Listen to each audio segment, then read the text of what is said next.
From your perspective, Sharisse, what is financial abuse and how does it show up?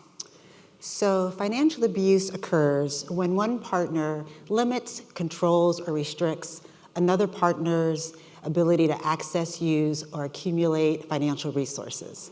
And this can look like a variety of things, including job interference, monitoring spending excessively, imposing an allowance without consent, hiding assets or financial documentation or other identifying information. Could also include coerced debt. So those are just some of the things. There's lots of ways that it shows up, but those are a few of the more common ones.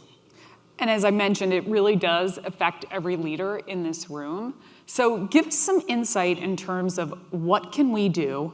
What can everyone in this room do, whether it's, again, as I mentioned, part of your community or within your own company or helping your colleagues? Like, give us some practical tips. Yeah, and I think it's important to understand that financial abuse happens in 99% of domestic violence cases. So almost everyone who experiences domestic violence also experiences financial abuse, but only 3% of Americans really recognize financial abuse as a form of domestic violence.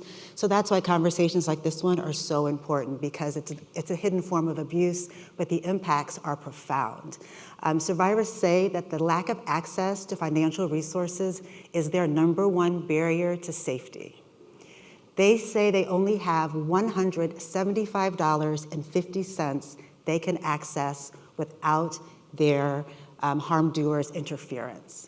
So often we hear the phrase when survivors do come forward, people say, why don't they just leave? Well, if you only had $175.50, where are you going? It's not going to be very far. Mm-hmm. And in really digging back into that 1 in 4 statistic and 1 in 7, if we all think about the fact that 1 in 4 women, 1 in 7 men will experience domestic violence in their lifetime. And for everybody in this room to take a minute to think about the number of employees you have in your respective workplaces. If you can picture that number in your head, and then imagine or understand, think about the number of women that comprise that number in your workplace. So if you have the number of women in your workplace, now divide that number by 4. That's the number of survivors you have in your workplace right now, whether you know it or not. In a room like this, there's around 400 people approximately that are here in person today. That means, statistically speaking, there are 100 survivors among us right now.